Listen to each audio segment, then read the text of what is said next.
Good morning students.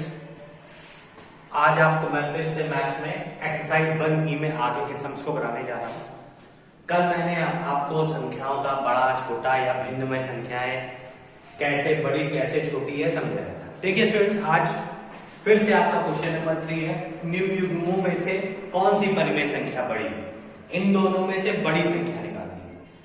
कल हमने बताया था आपको कि संख्याओं को बड़ा या छोटा होने के लिए संख्याओं का एक ही पायदान पे खड़ा होना आवश्यक है। एक ही पायदान का मतलब संख्याओं के हर हमेशा बराबर होने चाहिए।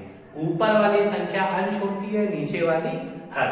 ऊपर वाली संख्या अंश और नीचे वाली हर, यानी हरों के मान आपस में बराबर होने चाहिए। तो अब ये मैथमेटिकल लैंग्वेज हो गई, हर और अंश। हम आपको ये नॉर्मल लैंग्वेज में समझाएंगे तो सम आपको जल्दी समझ में आएगा। तो नॉर्मल लैंग्वेज में देखिए क्या है, हम अगर इस 25 को एज अ सीढ़ी माने, क्या हम कहें 16 25वीं नंबर की सीढ़ी पे खड़ा है और 5 16 नंबर की सीढ़ी पे खड़ा है, तो इसका मतलब नॉर्मल सी बात है कि 25 सीढ़ी वाला ऊंचाई पे होगा, 16 सीढ़ी वाला नीचे होगा, तो ऑटोमेटिकली 25 वाला बड़ा हो जाएगा।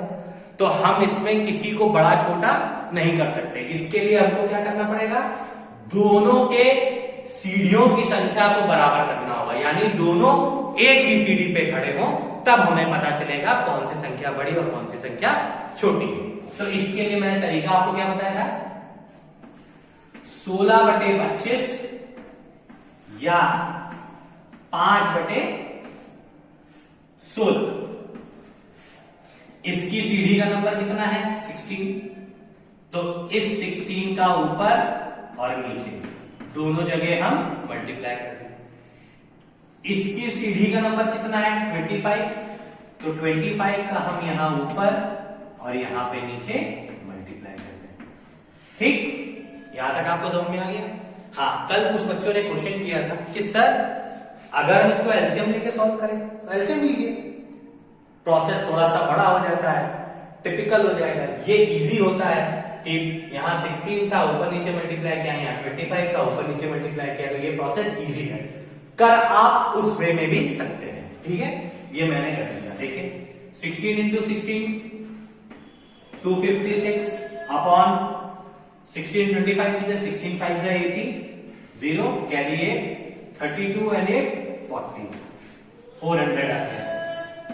या 125 25 इंटू 5 था 125, 16 इंटू 25, फिर से आ गया हमारा क्या 400। अब देखिए दोनों एक ही पायदान पे खड़े हो गए।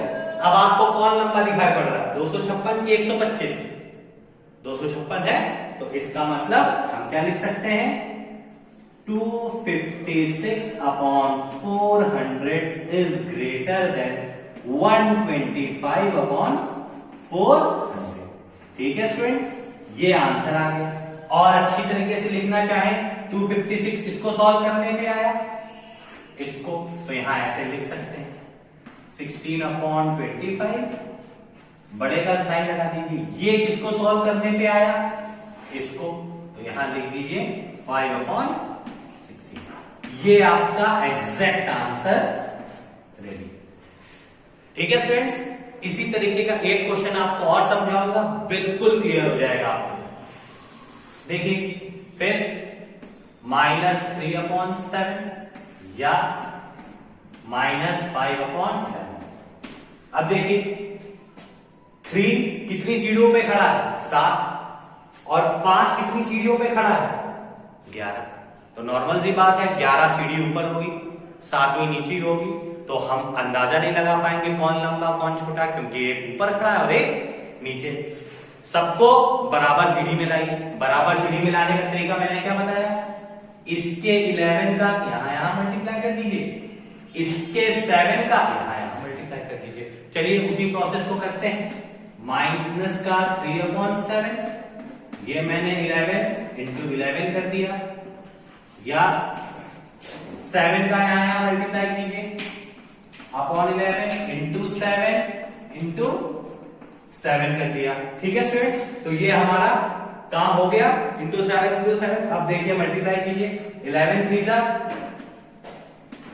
33 अपॉन 77 या 5 7 35 अपॉन 77।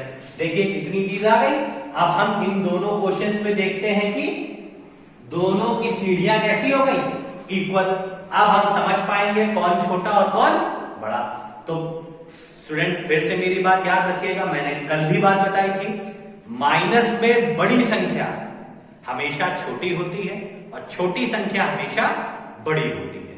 ठीक है, जैसे -35 देखने में ये संख्या -33 से बड़ी लग रही है क्योंकि यहाँ पे माइनस का 35 है, पर एक्चुअल में माइनस के साइन लगे होने की वजह से ये 35 छोटा है और ये 33 हमारा कैसा है, बड़ा है।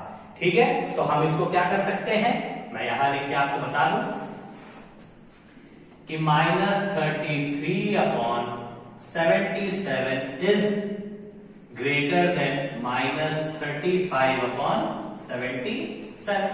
अब देखिए ये तो आ गया। अब हम इसमें क्या करेंगे, 33 अपॉन 77 किसको सॉल्व करने पे आया, माइनस का 3 अपॉन 7, और ये किसको सॉल्व करके आया, माइनस का 5 अपॉन 11।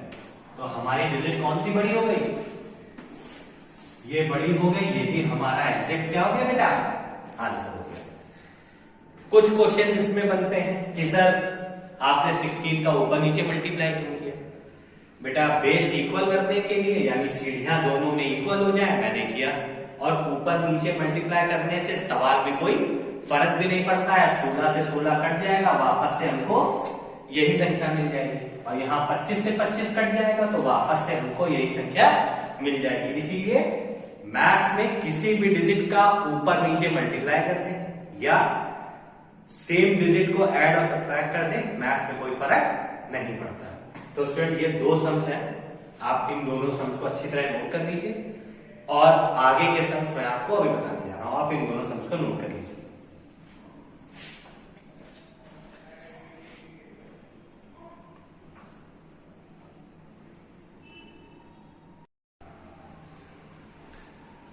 देखिए स्टूडेंट, नेक्स्ट क्वेश्चन में आपसे कह रहा था निम्न में से कौन सी परिमेय संख्या छोटी है।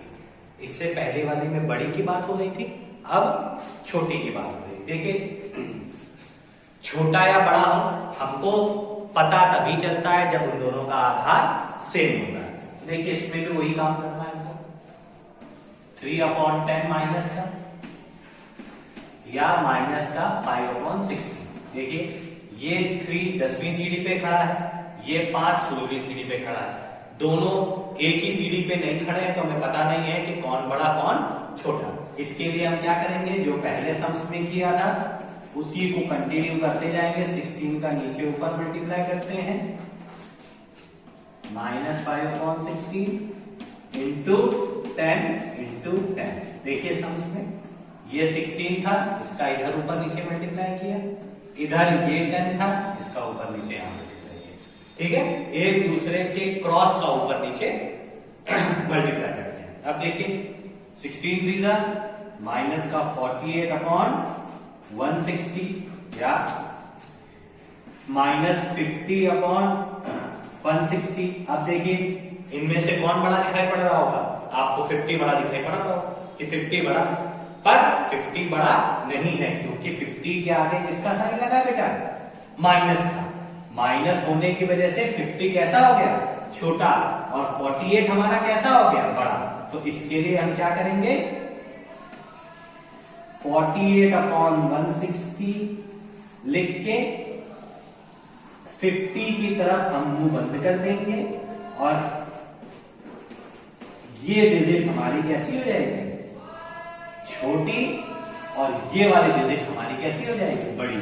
तो इसका आंसर हम क्या लिख सकते हैं, इसके आंसर को हम थोड़ा सा -5 अपॉन 16 इस तरफ को मुंह बंद कर देंगे क्योंकि ये छोटी संख्या है, और 3 अपॉन -10 बड़ी है, इसकी तरफ को मुंह खोल देंगे। ये हमारा क्या हो जाएगा बेटा, आंसर, कि जो संख्या छोटी होती है उस तरफ को मुंह हमारा क्या होता है, बंद।